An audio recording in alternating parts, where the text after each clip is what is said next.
हम सबको प्रभु ने अपनी करुणा, अपनी दया और अपने अनुग्रह से हम सबको संभाला है, इसलिए प्रभु का हम धन्यवाद करें। लेकिन जब हम इस संसार में रहते हैं तो हम लोग परमेश्वर के वचन में बने रहें, प्रार्थना करते रहें, और सबसे बड़ी बात क्या है कि धर्मी बने रहें। एक धर्मी या दोष मुक्त होना हमारे जीवन के लिए बहुत बहुत जरूरी है। एक मसीह जीवन को जीने के लिए हमको एक परमेश्वर के वचन के अनुसार या परमेश्वर की आज्ञा के अनुसार हमको अपने जीवन को बिताने की जरूरत आवश्यकता है। लेकिन मैं जब धर्मी के जस्टिफिकेशन के बारे में बात कर रहा हूं, एक धर्मी के बारे में बात कर रहा हूं, तो धर्मी होने के फायदे क्या है ये भी हमको आवश्यकता है, जानने की जरूरत है। हम लोग धर्मी क्यों होना चाहते हैं? हम लोग धर्मी इसलिए होना चाहते हैं कि सबके पास में उत्तर है कि हमने से कोई भी नरक में नहीं जाए, लेकिन कहां जाए? स्वर्ग में जाए। लेकिन ये स्वर्ग में जाने का वो तो फ्यूचर के बारे में है, लेकिन मैं वर्तमान के बारे में यदि बात करूं कि धर्मी होने के फायदे, सबसे बड़ा फायदा है कि हम स्वर्ग में जा सकते हैं। लेकिन वो फ्यूचर का है, लेकिन वर्तमान के लिए हमको अपने जीवन में जानने की जरूरत है। यदि रोमियो की किताब उसकी पहले अध्याय, उसकी 4वीं अध्याय तक यदि हम लोग पढ़े तो वहां पर किस रीति से हम अपने जीवन में धर्मी हो सकते हैं उसके बारे में लिखा हुआ है। और 4वीं अध्याय में यदि हम लोग देखें तो वहां पर अब्राहम के बारे में लिखा गया है। अब्राहम का एक उदाहरण दिया गया है कि किस रीति से अब्राहम अपने जीवन में धर्मी हो गया और विश्वास के कारण वो धर्मी हो गया। और हमारे जीवन में भी धर्मी होना बहुत जरूरी है, लेकिन धर्मी होने के बाद में वर्तमान में हमारे जीवन में किस रीति से ये काम में आ सकता है। पहली बात, जब हम लोग धर्मी हो जाते हैं तो सबसे पहली बात है कि हमारा परमेश्वर के साथ में एक शांति का समझौता हो जाता है, या परमेश्वर के साथ में हमारी शांति हो जाती है। और ये बहुत जरूरी है। यदि हम लोग रोमियो किताब उसकी 5वीं अध्याय उसकी पहली बात को कोई भी पढ़े, रोमन चैप्टर 5 वर्सेस 1। अतः जब हम विश्वास से धर्मी ठहरे तो अपने प्रभु यीशु मसीह के द्वारा परमेश्वर के साथ मेल रखते हैं। और सबसे पहली बात क्या है?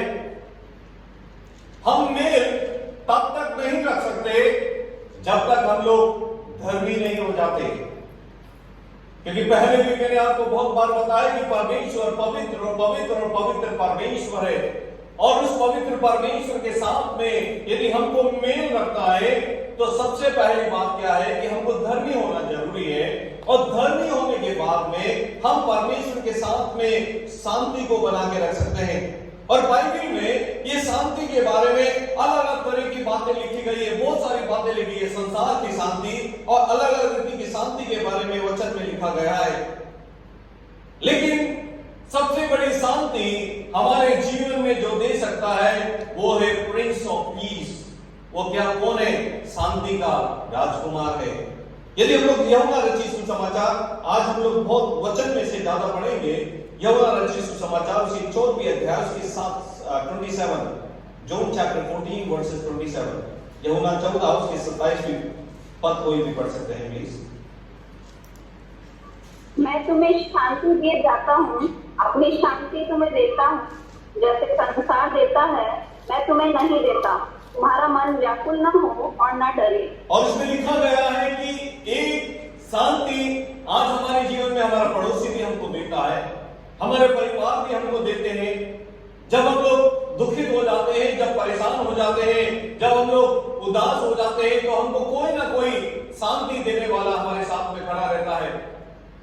लेकिन एक शांति का राजकुमार जिसके अंदर से जब शांति हमको मिलती है, जो हमारी समझ से परे है, उससे बड़ी शांति हमको कोई भी नहीं दे सकता प्रियो।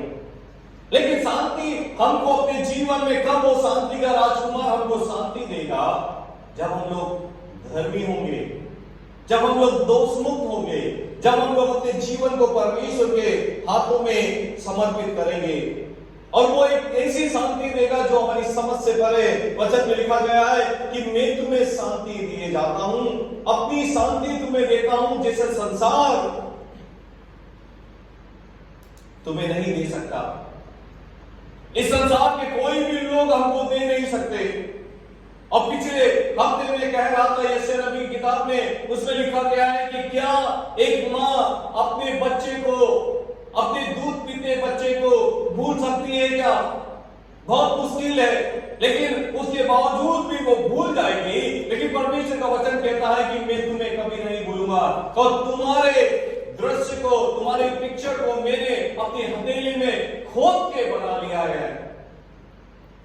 आज कितने हम लोग धन्यवादित हैं, कितने हम लोग अनुग्रहित हैं कि परमेश्वर हमको हमारे हर एक समय में हमको शांति देता है। प्रियो, एक बार की बात है कि एक एथिस्ट था, नास्तिक, जो कहीं किसी के ऊपर विश्वास नहीं करता, और जब वो अपने बिस्तर के ऊपर अंतिम क्षणों में था, अपनी अंतिम सांसों को ले रहा था, उसकी दादी उसके पास में आती है और उसकी दादी उसको कहती है कि बेटा, क्या आपने परमेश्वर के साथ में अपनी शांति को बनाया है क्या?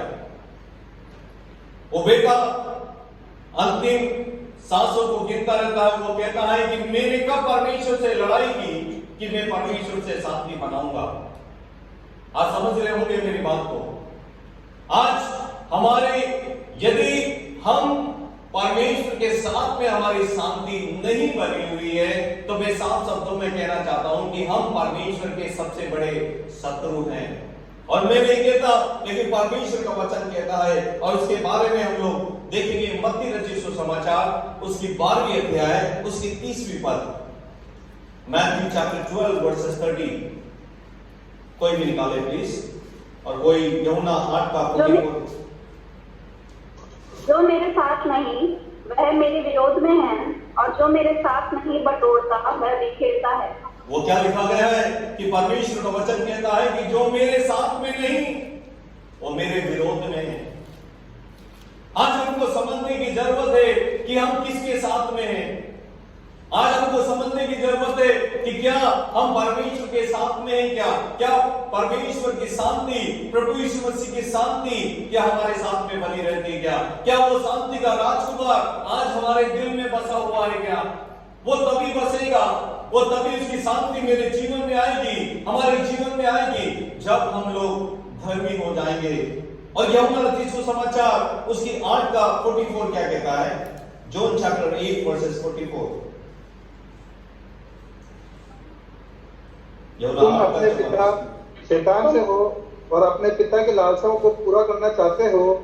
वह तो आरंभ से हत्यारा है और सत्य पर स्थिर न रहा, क्योंकि सत्य उसमें है ही नहीं।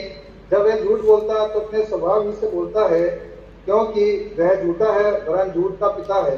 क्या लिखा गया है? यदि हम लोग कहते हैं कि हमारी शांति परमेश्वर के साथ में बनी है, तो उसका मतलब क्या है? कि हमने अपने पापों का प्रायश्चित किया है। क्योंकि परमेश्वर का वचन कहता है कि तुम अपने पिता शैतान से हो और अपने पिता की लालसाओं को पूरा करना चाहते हो। वो तो आरंभ से हत्यारा है और सत्य पर स्थिर न रहता है। और प्रभु यीशु मसीह ने यूहन्ना उसका 14 उसका 6 में सिद्ध से कहा है कि मार्ग, सत्य और जीवन में ही हूं, बिना मेरे द्वारा कोई भी पिता के पास नहीं पहुंच सकता। आज हम अपने जीवन में यदि प्रभु को ग्रहण नहीं करते हैं, प्रभु को अपने जीवन को नहीं सौंपते हैं, और हम अपने जीवन में जब धर्मी नहीं होते, तो वो प्रिंस ऑफ पीस, जो शांति का राजकुमार है, वो हमारे जीवन में नहीं रहता है। प्रियो, क्योंकि मैं नहीं कह रहा, परमेश्वर का वचन मत्ती में भी हम लोगों ने देखा, और उसमें लिखा गया है कि जो he that is not with me is against me, जो मेरे साथ में नहीं है वो मेरे विरोध में है। और रोमे की पत्री उसकी 8वीं अध्याय 6, 7 और 8 क्या कहता है? Roman chapter 8 versus 6, 7, 8। शरीर पर मन लगाना तो मृत्यु है, परंतु आत्मा पर मन लगाना जीवन और शांति है। क्योंकि शरीर पर मन लगाना तो परमेश्वर से वैर रखना है, क्योंकि न तो परमेश्वर की व्यवस्था के शरीर पर मन लगाना तो मृत्यु है, परंतु आत्मा पर मन लगाना जीवन और शांति है। क्योंकि शरीर पर मन लगाना तो परमेश्वर से बैर रखना है, क्योंकि ना तो परमेश्वर की व्यवस्था के अधीन है और ना हो सकता है, और जो शारीरिक दशा में है वे परमेश्वर को प्रसन्न नहीं कर सकते। क्या लिखा गया है? यदि हम लोग इस शरीर या शारीरिक वृद्धि में हम लोग यदि अभी भी अपने जीवन को बिता रहे हैं, और शारीरिक जीवन का मतलब क्या है कि शारीरिक जीवन एक अभिलाषाओं से घिरा हुआ जीवन है, ये संसार के द्वारा बनाया गया जीवन है। शारीरिक जीवन, उसमें लिखा गया है कि शरीर पर मन लगाना तो मृत्यु है, परंतु आत्मा पर मन लगाना जीवन और शांति है। आत्मा में मन लगाने का मतलब क्या है कि जब प्रभु यीशु मसीह इस संसार को छोड़ के जब स्वर्गारोहण हो रहा था, उस समय परमेश्वर ने, प्रभु यीशु मसीह ने कहा कि मैं तुम्हारे लिए एक सहायक को छोड़ के जाता हूं, और वो पवित्र आत्मा है, वो तुम्हारी अगुवाई करेगा, तुम्हारे साथ में रहेगा। और जब वो हमारे बीच में है और उसके बावजूद भी हम लोग अपना मन संसार के ऊपर लगा रहे हैं और पवित्र आत्मा के ऊपर नहीं लगा रहे, तो हम समझ के देखें कि हम परमेश्वर के सबसे बड़े विरोधी हैं, क्योंकि आत्मा पर मन लगाना जीवन और शांति है। और वो शांति के बारे में बातचीत कर रहा हूं, जो पहली बात हम लोग देख रहे हैं कि जब हम लोग धर्मी हो जाते हैं तो we have peace with God, हमारा परमेश्वर के साथ में हमको शांति बन जाती है, शांति मिल जाती है। लेकिन जो जितने लोग जिन्होंने परमेश्वर को ग्रहण नहीं किया है, जिन्होंने अपने उस पवित्र आत्मा को अपने जीवन में नहीं बुलाया है, वो परमेश्वर के सबसे बड़े शत्रु हैं प्रियो। और यहोशू की किताब उसकी 23वीं अध्याय से 16वीं पद क्या कहती है? Joshua chapter 23 versus 16। यहोशू उसका 23वीं अध्याय उसकी 16वीं पद। जब तुम उस वाचा का जिसे तुम्हारे परमेश्वर यहोवा ने तुमको आज्ञा देकर अपने साथ बंधाया है उल्लंघन करके पराय देवताओं की उपासना और उनको दंडवत करने लगो, तब यहोवा का कोप तुम पर भड़केगा और तुम इस अच्छे देश में से जिसे उसने तुमको दिया है शीघ्र नष्ट हो जाओगे। क्या लिखा गया है? मैं दोबारा कह रहा हूं वाली बात कि एक शांति हमको कोई नहीं दे सकता। हमको अच्छा देश, हमको अच्छा जीवन, अनंत काल का जीवन जो हमको दे सकता है वो प्रभु यीशु मसीह है। और उसमें परमेश्वर का वचन इस रीति से कहता है यहोशू में कि जिसे तुम्हारे परमेश्वर यहोवा ने तुमको आज्ञा देकर अपने साथ बंधाया है। हम परमेश्वर के साथ में बंध गए, धर्मी होने के द्वारा, एक जस्टिफिकेशन के द्वारा, एक शुद्धिकरण के द्वारा हम परमेश्वर के साथ में बंध गए। जिस दिन मैंने पिता पुत्र पवित्र आत्मा के नाम से बपतिस्मा लिया, जिस दिन मैंने उद्धार पाया, मेरा संबंध अब इस संसार से नहीं लेकिन परमेश्वर पिता के साथ में बंध गया है, क्योंकि मैं क्या हो गया? धर्मी हो गया हूं। लेकिन उसके बावजूद भी यदि शरीर के ऊपर हम लोग मन लगाते हैं, और रोमियो की पत्री उसकी 8वें अध्याय में भी हम लोगों ने देखा, तो हम लोग सावधान हो जाएं इस बात से। इफिसियों की पत्री उसकी 5वीं अध्याय की 6वीं पद क्या कहती है? Ephesian chapter 5 versus 6।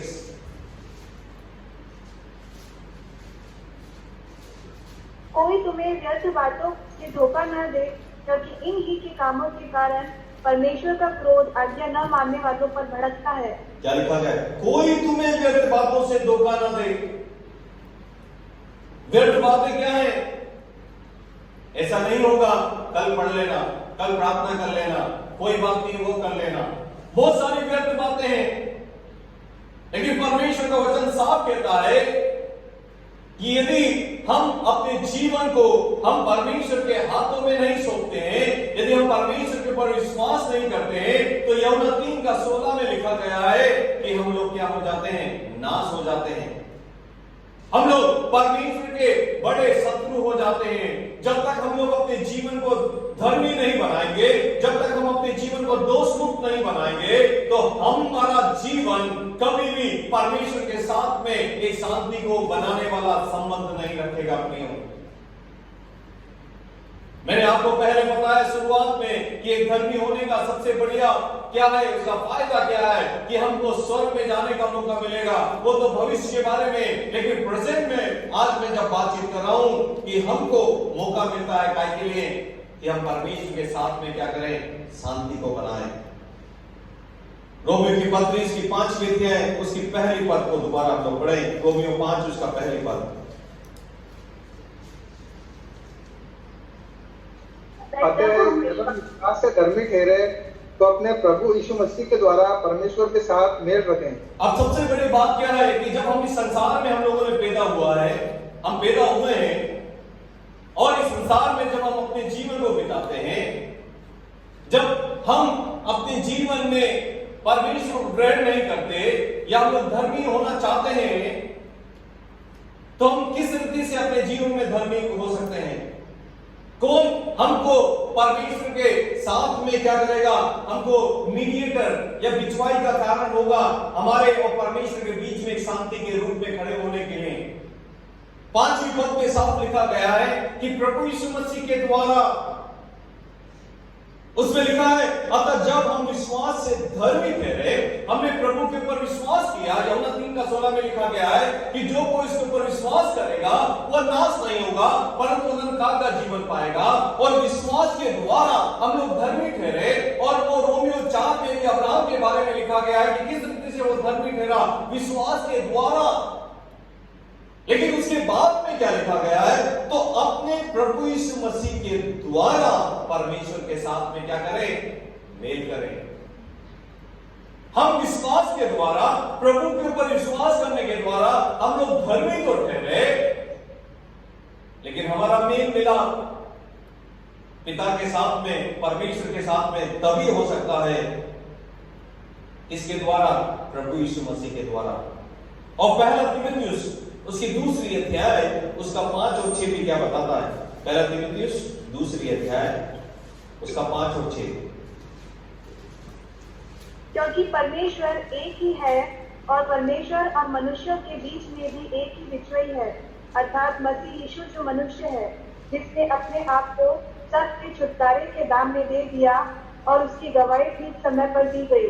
क्या लिखा गया है? क्योंकि परमेश्वर एक ही है। और हम लोगों ने आज भजन संहिता में भी ये पढ़ा है, हम लोगों ने 86 में, कि परमेश्वर एक ही है और परमेश्वर और मनुष्य के बीच में एक ही बिचवाई है, अर्थात मसीह यीशु जो मनुष्य है, जिसने अपने आप को सबके छुटकारे के दाम में दे दिया और उसकी गवाही ठीक समय पर क्या हो गई? दी गई। हमको पिता के साथ में मिलाने के लिए, वो पिता पवित्र पवित्र और पवित्र परमेश्वर है। यदि हमको उससे मिलना है तो प्रभु यीशु मसीह का लहू ही हमको हमारे पापों से क्षमा करता है। और प्रभु यीशु मसीह ही है जो हमको पिता के साथ में शांति को बना के रखता है। वो हमारी बिचवाई है। बिना पुत्र के कोई भी पिता के पास नहीं जा सकता। और यूहन्ना उसका 14:6 में लिखा गया है। कुलुस्सी की पत्री इसकी पहली अध्याय, कुलुस्सी चैप्टर 1 उसका 19, 20, 21 और 22 भी कोई पढ़े। कुलुस्सियों पहली अध्याय 19, 20, 21, 22। क्योंकि पिता की प्रसन्नता इसी में है कि उसमें सारी परिपूर्णता वास करे और उसके क्रूस पर बहे हुए लहू के द्वारा मेल मिलाप करे, सब वस्तुओं का उसी के द्वारा से अपने साथ मेल कर ले, चाहे वह पृथ्वी पर स्थित हो चाहे स्वर्ग में ही। तुम जो पहले निकाले हुए थे और बुरे कामों के कारण मन से बैरी थे, उसने अब उसकी शारीरिक देह में मृत्यु के द्वारा तुम्हारा भी मेल कर लिया, ताकि तुम्हें अपने सम्मुख पवित्र और निष्कलंक और निर्दोष बनाकर उपस्थित करे। क्या लिखा गया है? जब हम उसकी शारीरिक देह में मृत्यु के द्वारा तुम्हारा भी मेल कर लिया, ताकि तुम्हें अपने सम्मुख पवित्र और निष्कलंक और निर्दोष बनाकर उपस्थित करे। कौन करेगा हमको उपस्थित? मैंने आपको पहले कहा कि कौन हमारी बिचवाई करेगा? पिता के साथ में और हमारे बीच में, क्योंकि हम लोग सांसारिक हैं। यदि हम लोग सीधा पिता से मिलना चाहें तो हम लोग मिल नहीं सकते। लेकिन प्रभु यीशु मसीह है जिसने क्या किया कि वो हमारी बिचवाई बन गया और उसने हमको क्या किया? हमारी उसकी शारीरिक देह में मृत्यु के द्वारा तुम्हारा भी मेल कर लिया। किसके साथ में? पिता के साथ में। कैसे? निर्दोष होकर, निर्दोष बनाकर, निष्कलंक बनाकर और पवित्र बनाकर उसके सामने क्या हुआ? सम्मुख में उपस्थित कर दिया। धर्मी होने का सबसे बढ़िया फायदा जो हम लोग देख रहे हैं वर्तमान में, वो है कि हमारी परमेश्वर के साथ में शांति हो जाती है।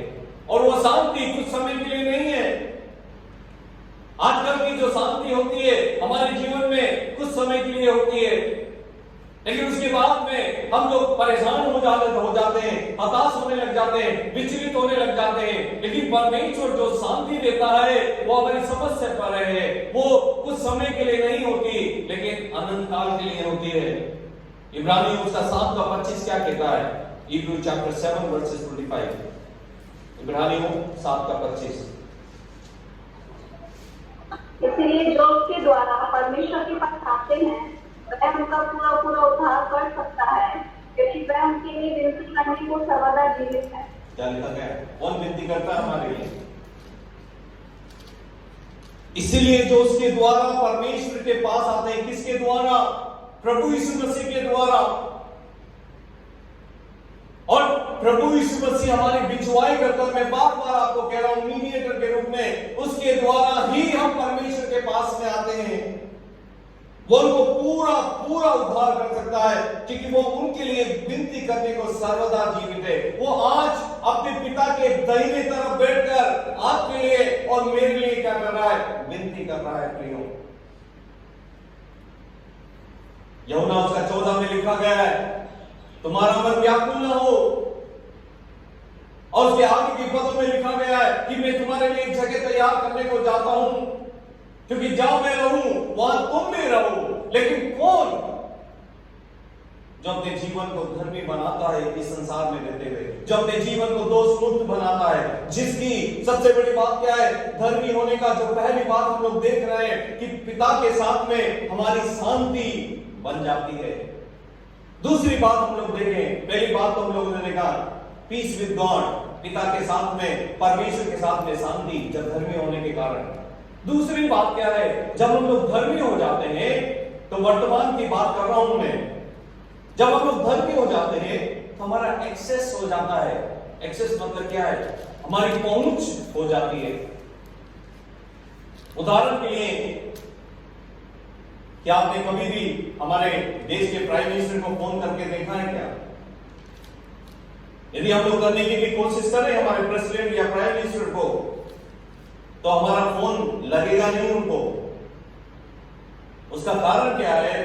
कि हमको एक्सेस नहीं है, हमारी पहुंच नहीं है, हमको परमिशन नहीं, अनुमति नहीं है सीधा बात करने की। और जिसको एक्सेस है या जिसकी पहुंच है या जिसकी परमिशन, अनुमति है, खाली वही सीधा प्रेसिडेंट और प्राइम मिनिस्टर को फोन कर सकता है। रोमियो की किताब पत्री उसकी 5वीं अध्याय की दूसरी पद में क्या लिखा गया है पहुंच के बारे में? रोमियो 5:2 के द्वारा विश्वास के कारण उस अनुग्रह तक जिसमें हम बने हैं हमारी पहुंच भी हुई। बस, और परमेश्वर उसमें लिखा है जिसके द्वारा विश्वास के कारण उस अनुग्रह तक जिसमें हम बने हुए हैं। हम अनुग्रह में यदि बने हुए हैं तो दूसरी बात लिखी गई है कि हमारी पहुंच भी हुई। किसके साथ में? इस देश के प्रेसिडेंट के साथ में नहीं, इस देश के प्राइम मिनिस्टर के साथ में नहीं, इस देश के कोई बड़े कैबिनेट मिनिस्टर के साथ में नहीं, या इस देश के या पूरे संसार के बड़े आदमी के साथ में नहीं, लेकिन इन सबको बनाने वाले परमेश्वर के साथ में हमारी क्या हुई है? पहुंच हुई है प्रियो। और वो पहुंच किसने बनाई है? किसने बनाई है? प्रभु यीशु मसीह ने बनाई है। और इफिसियों की पत्री उसकी दूसरी अध्याय उसका 14 से 18वीं पद कोई भी पढ़े, इफिसियन चैप्टर 2, इफिसियों दूसरी अध्याय उसका 14, 15, 16, 17, 18। क्योंकि वही हमारा मेल है जिसने दोनों को एक कर लिया और अलग करने वाली दीवार को जो बीच में थी ढा दिया, और अपने शरीर में बैर अर्थात वह व्यवस्था जिसके आज्ञाएं विधियों की रीति पर थी मिटा दिया, कि दोनों से अपने में एक नया मनुष्य उत्पन्न करके मेल करा दे, और क्रूस पर बैर को नाश करके इसके द्वारा दोनों को एक देह बनाकर परमेश्वर से मिलाए। तो सत्य भी उसने आकर तुम्हें जो दूर थे और उन्हें जो निकट थे दोनों को मेल मिलाप का सुसमाचार सुनाया, क्योंकि उसी के द्वारा हम दोनों की एक आत्मा में पिता के पास पहुंच होती है। और क्या लिखा गया है प्रियो 14वें पद में, क्योंकि वही हमारा मेल है जिसने दोनों को एक कर लिया और अलग करने वाली दीवार को जो हमारे बीच में थी ढा दिया। और वो दीवार कब लगी मालूम है? वो दीवार परमेश्वर के और हमारे बीच में कब बनी? जब हवा ने उस एदन की वाटिका में उस फल को क्या किया जिसको परमेश्वर ने मना किया था, उसको तोड़ के खाया। और उस समय से जब परमेश्वर ने आदम और हवा को एदन की वाटिका से निकाल दिया, उस समय से वो दीवार हमारे बीच में बन गई, पिता के साथ में और हमारे बीच में। लेकिन परमेश्वर का वचन, हम प्रभु यीशु मसीह का हम लोग धन्यवाद करते हैं कि वी गॉट एक्सेस। हमको क्या हो गई? हमको पहुंच हो गई। किसके द्वारा? प्रभु यीशु मसीह के द्वारा। और जो पिता के हमारे बीच में जो दीवार थी, उसने क्या किया? उसको ढा दिया। किस द्वारा? अपने शरीर को उस कलवरी क्रूस के ऊपर तोड़े जाने के द्वारा, अपने लहू को उस कलवरी क्रूस के ऊपर बहाए जाने के द्वारा उस दीवार को ढा दिया। और हमारा एक्सेस प्रभु यीशु मसीह के साथ में अब क्या हो गया?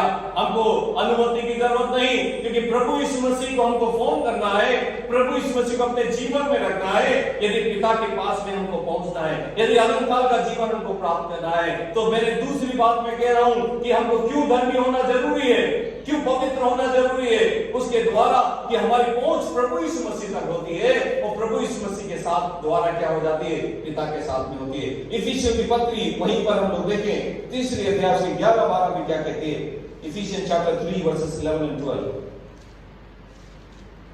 उस सनातन मंशा के अनुसार जो उसने हमारे प्रभु मसीह यीशु ने की थी, जिसमें हमको उस पर विश्वास करने से साहस और भरोसे के साथ परमेश्वर के निकट आने का अधिकार है। क्या लिखा गया है?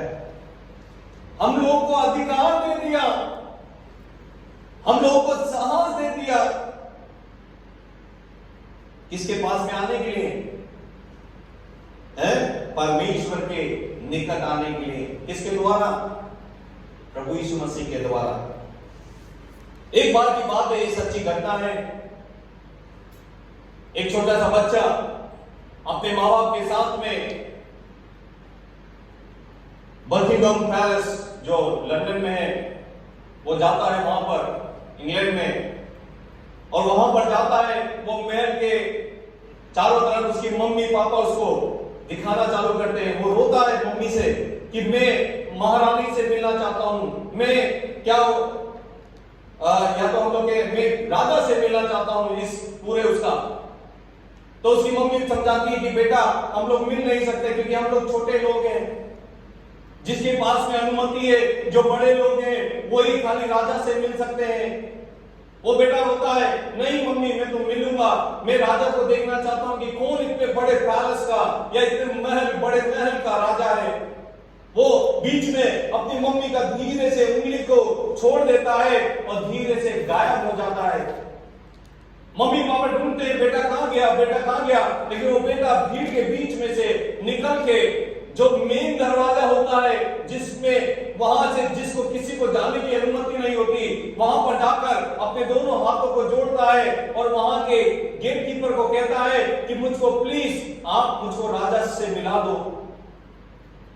गेट कीपर बोलता है चलो साइड में चलो, किसी को अंदर जाने की अनुमति नहीं है। वो बेटा रोता है अपने हाथ को जोड़ के। उसके बाद में गेट कीपर क्या करता है, वो बच्चा जिद्दी करता है तो उसको उठाता है, उठाकर उसको कोने में लेके चल जाता है और उसको वहां पर रख देता है। और उसके बाद में जब वो उसको कोने में लेके जाता है और उसके बाद में वो गेट कीपर वापस से गेट में आ जाता है, वो बच्चा और जोर जोर के रोना चालू करता है। उसके बाद में वहां पर एक लड़का कॉरिडोर में, उस महल के कॉरिडोर में और बरामदे में एक लड़का घूमता रहता है और उसको आवाज आती है कि कोई बच्चा रो रहा है। और उसके बाद में वो उसको देखता है, उससे पूछता है कि आपको क्या हो गया, आप क्यों रो रहे हो? तो बच्चा इस से कहता है कि मैं राजा से मिलना चाहता हूं, मैं राजा को देखना चाहता हूं, मैं राजा से मिलना चाहता हूं, क्योंकि इतने बड़े महल को बनाने वाला, इस महल में रहने वाला, मुझको प्लीज आप राजा से मिला दो। वो लड़का बोलता है कि मैं आपको राजा से मिलाऊंगा। बाहर आता है वो, उसका हाथ पकड़ता है, उस बच्चे को उठाता है, और जब वो उस लड़के के साथ में वो छोटा सा लड़का चलता है, ना तो गेट वाला पूछता है, ना उसकी स्क्रीनिंग होती है सुरक्षा के उसमें, वो सीधा चले जाता है और बहुत बड़े कमरे में एक राजा अपने सिंहासन के ऊपर बैठा रहता है। उस बकिंघम पैलेस के अंदर मेन द्वार में वो जाता है, और उसके बाद में क्या करता है, उस बच्चे को बोलता है, देखो वो राजा है, आप जाकर क्या कर लो, उनसे मिल लो। बच्चा बहुत खुश हो जाता है, क्योंकि वो राजा से मिल, उसने देख लिया राजा को, जो कोई नहीं देख सकता था, कोई से मिल नहीं सकता था। अब उस बच्चे ने क्या किया, राजा को देख लिया। उसने बहुत कोशिश की, हर रीति से उस राजा से मिलने के लिए अपने मम्मी पापा से विनती की, उस गेट कीपर से विनती की, लेकिन कोई भी उस बच्चे को उस राजा से नहीं मिला पाया। लेकिन राजा से मिलाने वाला जो लड़का उस कॉरिडोर में घूम रहा था, बरामदे में घूम रहा था, और जिसको किसी ने, गेट कीपर ने भी मना नहीं किया, उसको स्क्रीनिंग भी नहीं हुई। क्यों? क्योंकि उस छोटे बच्चे ने किसकी उंगली को पकड़ लिया था मालूम है? राजा के बेटे की उंगली को पकड़ लिया था। इसके कारण गेट कीपर ने भी नहीं रोका, उसकी स्क्रीनिंग भी नहीं हुई, क्योंकि राजकुमार अब उस छोटे बच्चे को पकड़ के चल रहा है, उसको कोई नहीं रोक सकता। और उसने क्या किया, राजा को देख लिया। उसी रीति से हमारे प्रभु यीशु मसीह का भी है बेटा, हमारे प्रभु यीशु मसीह के लिए भी है। जिस समय मेरे प्रभु यीशु मसीह के हाथ को पकड़ लिया, अब मेरे को किसी की अनुमति की जरूरत नहीं, किसी को रिक्वेस्ट करने की जरूरत नहीं, किसी से विनती करने की जरूरत नहीं है, किसी गेट कीपर के पास में रोने की जरूरत नहीं है, क्योंकि मैंने प्रभु यीशु मसीह के हाथ को पकड़ लिया, उस शांति के राजकुमार की उंगली को पकड़ लिया है। वो कहता है कि मैं तुझको अनंत काल का जीवन दिखाऊंगा, मैं तुझको राजा के पास में लेके जाऊंगा, क्योंकि मुझको एक्सेस है और मेरे बिना कोई भी पिता के पास नहीं पहुंच सकता। और जब तूने मेरी उंगली को पकड़ लिया तो मैं राजा को तुझको दिखाऊंगा। इफिसियन की पत्री उसके दूसरी अध्याय से 14वीं पद क्या कहते हैं? Ephesian chapter 2 versus 14, 2:14, Ephesian 2:14। कि वही हमारा मेल है, जिसने दोनों को एक कर लिया और अलग करने वाली दीवार को जो बीच में थी ढा दिया। क्या लिखा गया है? क्योंकि वही हमारा मेल है, और जिसने दोनों को एक कर लिया और अलग करने वाली दीवार को क्या है, जो हमारे बीच में थी, उसको ढा दिया। जब हम लोग धर्मी हो जाते हैं, सबसे पहली बात है हमारी पिता के साथ में, परमेश्वर के साथ में शांति बन जाती है। दूसरी बात हम लोग देख रहे हैं कि जब हम लोग धर्मी हो जाते हैं, हमको एक्सेस हो जाता है, पहुंच हो जाती है सीधा राजा से मिलने की। जब हम लोग धर्मी हो जाते हैं तो तीसरी बात, hope of the glory of God, परमेश्वर की महिमा की आशा हमको मिल जाती है। रोमियो की पत्री जो हम लोग देख रहे हैं 5वीं अध्याय, उसकी रोमन चैप्टर 5 उसका 2 का बी पार्ट,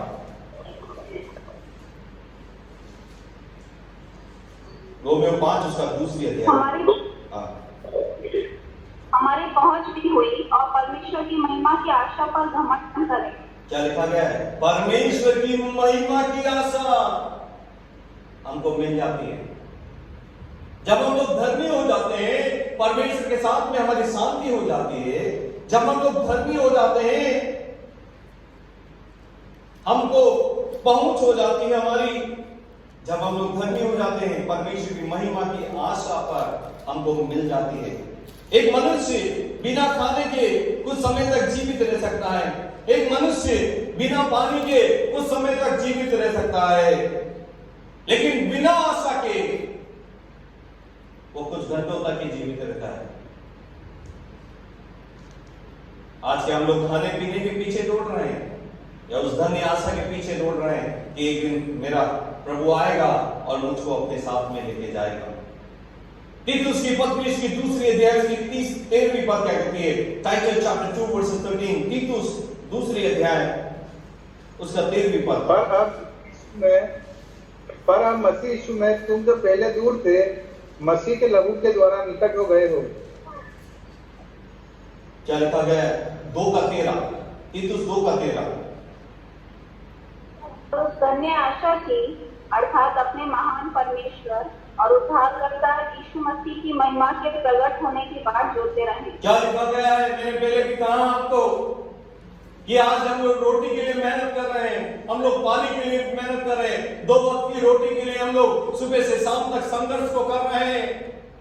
लेकिन आज परमेश्वर का वचन कहता है कि हम लोग क्या उस धन्य आशा की बाट को हम लोग जोड़ रहे हैं। क्या उसमें लिखा गया है? और उस धन्य आशा की अर्थात अपने महान परमेश्वर और उद्धारकर्ता यीशु मसीह की महिमा के प्रकट होने की क्या करें? बाट जोड़ते रहे। मत्ती में लिखा गया है, परमेश्वर की राज की खोज करो तो ये सब वस्तुएं तुमको मिल जाएगी।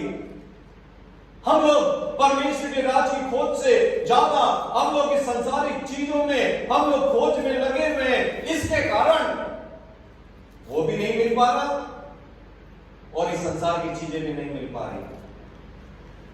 लेकिन परमेश्वर का वचन कहता है कि हम लोग धर्मी हो जाएं, हम दोष मुक्त हो जाएं। पिछले हफ्ते में हम लोगों ने एक 5-6 जनों का एनकाउंटर होते हुए देखा है टीवी में। हम लोग पूरा टीवी उससे भरा हुआ था।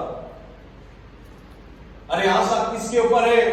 क्या हम लोग दोष मुक्त हैं? क्या हम लोग अपने जीवन में धर्मी हैं? क्या हमको देखकर कोई कहने पाएगा कि ये प्रभु यीशु मसीह के पीछे चलने वाले लोग हैं, ये धर्मी लोग हैं, इनके अंदर कोई बात नहीं है? क्या हम लोग अभी भी इस संसार की रीतियों पर चलने वाले लोग हैं? क्या उसमें लिखा है 13वीं पद में 2:13 में टाइटस में उसके धन्य आशा की उसकी बाट जोते रहे मेरे प्रभु यीशु मसीह, हमारे प्रभु यीशु मसीह के दूसरे आगमन की। फिलिपियों की पत्री इसकी 3री अध्याय की 20वीं पद क्या कहती है? फिलिपियन चैप्टर 3 वर्सेस 20, फिलिपियों उसका 3 उसका 20वीं पद। पर हमारा स्वदेश स्वर्ग में है और हम एक उद्धारकर्ता प्रभु यीशु मसीह के वहां से आने की बात जो रहे हैं। क्या लिखा गया है? हमारा स्वदेश कहां है? मैंने वो तो फ्यूचर के बारे में मैंने आपको बताया। यदि हम लोग अभी धर्मी बने रहेंगे, दोष मुक्त बने रहेंगे, तो हमारा स्वदेश स्वर्ग पर है और हम एक उद्धारकर्ता प्रभु यीशु मसीह के वहां से आने की बात जोड़ रहे हैं कि मेरा प्रभु आएगा और मुझको अपने साथ में लेके जाएगा और मेरे देश में मुझको लेके जाएगा जहां रोना नहीं होगा, वहां प्यास नहीं होगी, वहां दुख नहीं होगी, वहां कोरोना नहीं होगा, वहां कोई बीमारी नहीं होगी, वहां कोई अकाल नहीं होगा। लेकिन मेरी शांति परमेश्वर के साथ में बनी रहेगी। मेरे को एक्सेस मिल जाएगी कि अभी तो प्रभु यीशु मसीह के द्वारा एक्सेस है, वहां पर मैं पिता के सामने बैठकर उसकी स्तुति और उसकी प्रशंसा को करूंगा। और फिलिपियों में 1:6 क्या कहता है? फिलिपियों की पत्री उसकी 1री अध्याय की 6ठी पद। फिलिपियों 1:6। मुझे इस बात का भरोसा है कि जिसने तुम में अच्छा काम आरंभ किया है वही उसे यीशु मसीह के दिन तक पूरा करेगा। क्या लिखा गया है? मुझे इस बात का भरोसा है, पौलुस कहता है। आज हम अपने जीवन में देखें, मैं आपसे कहना चाहता हूं कि मुझको आपके ऊपर भरोसा है कि जिसने तुम में अच्छा काम चालू किया है। अच्छा काम का मतलब क्या है? पापों से दूर रहना, गलत कामों से दूर रहना, इस संसार की चीजों से दूर रहना।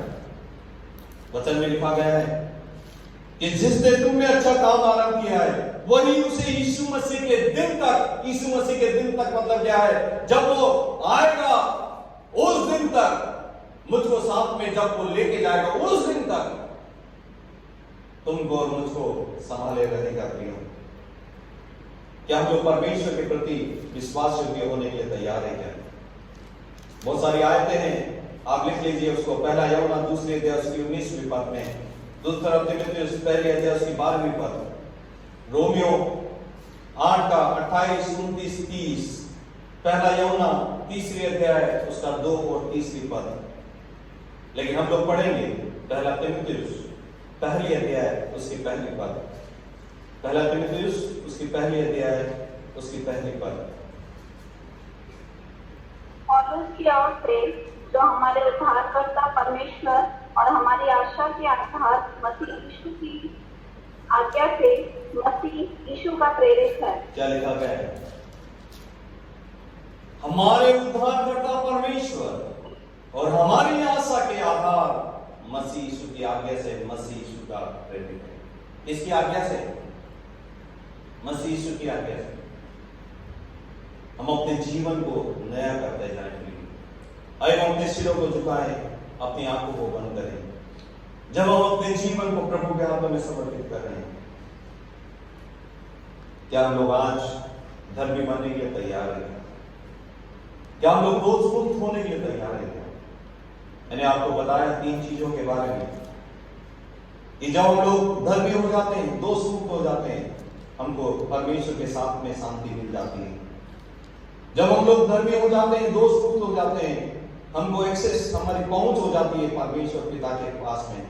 तब जब हम लोग दोष मुक्त हो जाते हैं, धर्मी हो जाते हैं, तो परमेश्वर की महिमा की आशा हमको मिल जाती है और वो धन्य आशा की हम लोग बाट जोते रहे। क्या हम लोग आज परमेश्वर के हाथों में अपने जीवन को देने के लिए तैयार है?